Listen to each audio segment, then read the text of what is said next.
بین الاقوامی اداروں کے سامنے پاکستان کے خلاف جلوسیں نکالتے، تو ان کو کیا فرق پڑتا ہے؟ ابھی تک تو جو ان کی سیاست ہے، جو ان کا رویہ ہے، اس سے تو کم از کم کسی سنجیدگی اور ذمہ داری کا احساس نہیں ہوتا۔ ابھی تک تو ان کے رویے سے صرف ایک احساس ابھر رہا ہے، اور وہ احساس ہے اقتدار کا حصول۔ اس کے علاوہ مجھے بتائیں کہ کہاں پر ذمہ داری کا احساس کیا ہے انہوں نے؟ کب انہوں نے کہا ہے کہ سول سپرمیسی کے لیے لڑ رہا ہوں، آئین و قانون کی بالادستی کے لیے لڑ رہا ہوں، پارلیمنٹ کی سپرمیسی کے لیے لڑ رہا ہوں، عوامی حقوق کے لیے لڑ رہا ہوں؟ یہ بات وہ کرتے ہیں، لیکن ایک مخصوص تناظر میں کرتے ہیں، اور وہ تناظر ہوتا ہے ان کا سیاسی فائدہ۔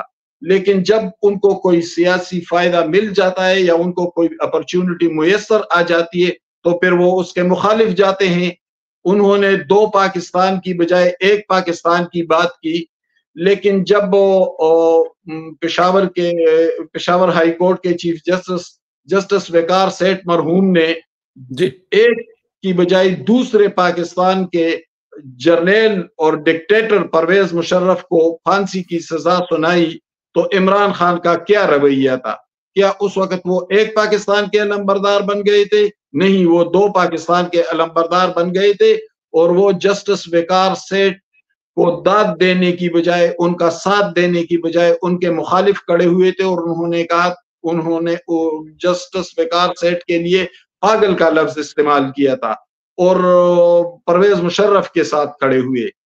ان کے سامنے جب جنرل عاصم باجوہ کا معاملہ سامنے لایا گیا تو پتہ نہیں اس کاغذ میں کیا تھا، کسی نے دیکھا نہیں، تو بس ایک کاغذ لہرایا گیا اور کہا کہ بس میں مطمئن ہو گیا ہوں۔ بھئی 6 ارب روپے کا معاملہ ہے، کرپشن کا اتنا بڑا معاملہ ہے، آپ کیسے مطمئن ہو گئے ہیں؟ آپ کوئی پارلیمانی کمیٹی بنائے، کوئی جوڈیشل کمیشن بنائے تاکہ تحقیقات ہو، لوگوں کے سامنے آئے، پھر صحافیوں کو بلائے، تمام ڈاکومنٹس دکھائیں، بریف کرے۔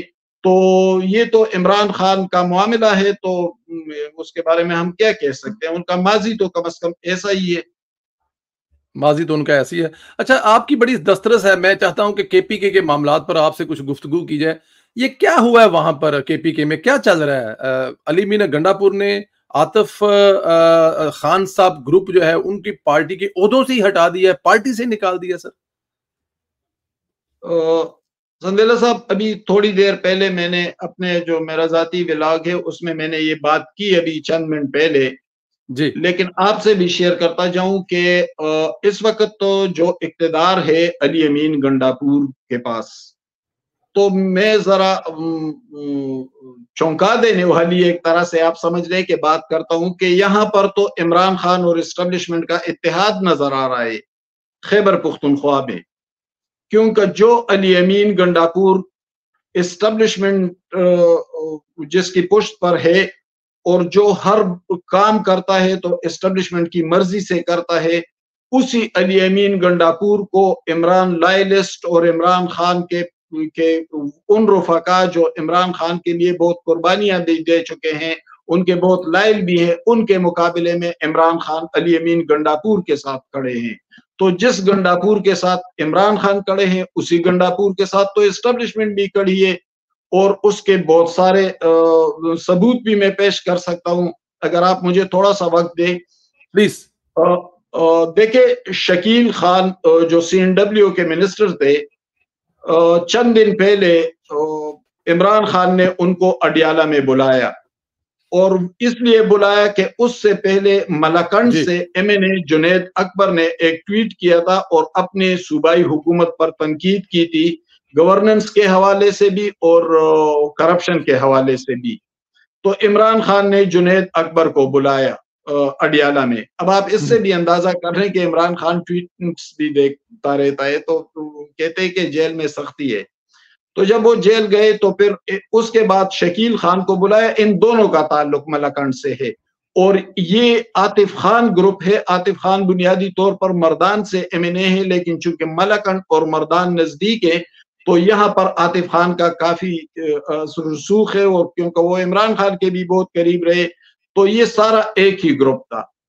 تو جب شکیل خان پشاور واپس گئے اور انہوں نے پریس کانفرنس کرنا چاہی تو گنڈاپور نے اس کے پیچھے بندے لگا لیے اور دوسرے دن اس کو جا لیا، اور جب وہ پریس کانفرنس کرنے لگا تو اس کے ساتھ بیرسٹر سیف کو بٹھا دیا۔ اب بیرسٹر سیف کا جو ماضی ہے، جو اس کا سیاسی کیریئر ہے، اس سے تو آپ واقف ہیں۔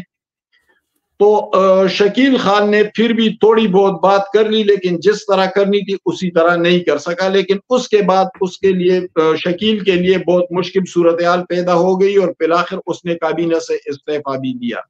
لیکن کابینہ سے استعفیٰ اس لیے دیا کہ ایک بیوروکریٹ کے ساتھ علی امین گنڈاپور کے بھائی فیصل امین کی بات ہو چکی تھی اور معاملات طے پا چکے تھے انڈر دا ٹیبل، جبکہ شکیل خان ایک اور بیوروکریٹ کو سیکرٹری CNW بنانا چاہتے تھے۔ تو اس سے معاملہ اور بھی بگڑ گیا، اور پھر اتنا بگڑا کہ شکیل خان نے استعفیٰ دیا۔ اس کے 2 دن بعد جنید اکبر کو اس کمیٹی سے جس نے کرپشن کی تحقیقات کرنی تھی، اس کمیٹی سے گنڈاپور نے نکال دیا۔ تو یہ تو عمران خان کے کہنے پر کر رہے تھے۔ اب آپ ایک اور منظرنامے کی طرف آئے۔ جن لوگوں کی پیٹ عمران خان نے تھپتھپائی تھی، تو ان لوگوں کو کارنر کرنے کے لیے کیا علیمہ خان سے گنڈاپور کی ملاقات نہیں ہوئی؟ کچھ معاملات انڈر دی ٹیبل نہیں طے پائے ہیں، کچھ پیسوں کی بات نہیں ہو رہی ہے، اور پھر اس کے بعد علیمہ خان پشاور آتی ہے اور ایک ڈرامہ کیا جاتا ہے کہ گنڈاپور ایسا اور گنڈاپور سے نہیں ملوں گی۔ اصل میں علیمہ خان اس لیے آئی تھی پشاور کہ شکیل خان کی برطرفی اور جنید اکبر کی، اور پھر جلسے کی اچانک منسوخی سے کارکن بہت دل برداشتہ ہو گئے تھے، اور صورتحال یوں بن گئی تھی کہ اچانک پارٹی میں بغاوت ہو جائے گی، اور اس نہج پر صورتحال آ جائے گی کہ لوگ سڑکوں پر پتلے جلانے لگیں گے، کیونکہ ہمارا تو مزاج بھی ایسا ہی ہے، جذباتی مزاج ہے۔ تو اس کو کنٹرول کرنے کے لیے، وہ ڈیمیج کنٹرول کرنے کے لیے علیمہ خان پشاور آئی اور یہ ڈرامہ کیا۔ لیکن اگر گنڈاپور کی مخالفت ہے تو پھر آپ گنڈاپور کے بارے میں آپ نے رپورٹ کیوں پیش نہیں کی اپنے بھائی عمران خان کو؟ اور پھر عمران خان پھر گنڈاپور اس کمزور پوزیشن کے باوجود وزیر اعلیٰ کیسے بیٹھے ہیں؟ کیونکہ وہاں پر تو 145 MPAs ہیں، اپوزیشن کے پاس 50+ MPAs ہیں۔ یہاں پر ناراض گروپس جو ہیں اس میں عاطف خان کا ایک بڑا گروپ ہے، ساتھ ہی سوابی ڈسٹرکٹ ہے، شہرام ترکائی کا گروپ ہے۔ عاطف خان اور شہرام قریبی دوست بھی ہیں، عزیز بھی ہیں، ان دونوں کے الگ الگ بڑے گروپس ہیں۔ شیر افضل مروت اور شہریار اور شاندانہ گلزار کا ایک بڑا گروپ ہے۔ شیر افضل کے بھائی کو بھی ہٹا دیا تھا علی امین گنڈاپور نے مشیر کی حیثیت سے۔ جو سینٹ کے لیے شہریار نے جس کی نامزدگی کی تھی، تو اس کو ٹکٹ دینے کی بجائے علی امین نے کسی اور نور الحق قادری کو ٹکٹ کے لیے نامزد کیا، جس کا بھتیجا اور داماد عدنان قادری گنڈاپور کے کابینہ میں وزیر بھی ہیں۔ تو یہ بہت سارے گروپس ہیں جس کے پیچھے کچھ حقائق ہیں، اور وہ سب اس کے خلاف ہے۔ اب میں آتا ہوں اسمبلی فلور کی طرف۔ اپوزیشن کے پاس 50+ MPAs ہے، اور عدم اعتماد کے لیے 73 MPAs درکار ہوں گے اس فلور پر، جبکہ ناراض گروپس اگر آپ گن لے تو وہ 50 تک پہنچ جاتے ہیں۔ ناراض ممبران جو بڑے بڑے گروپ 50 تک پہنچ جاتے ہیں، یعنی عاطف خان کے بارے میں 18-19 ممبران تو ان کے ساتھ ہیں۔ پھر آپ اندازہ کرنے شیر افضل مروت، شہریار افریدی، شاندانہ گلزار، شہرام ترکائی، بلکہ کل تو پشاور کے صدر ارباب شیر علی جو MNA ہیں پشاور سے، ان کو بھی گنڈاپور نے ہٹایا اور کسی اور کو صدر بنایا، ان کا ایک الگ گروپ ہے۔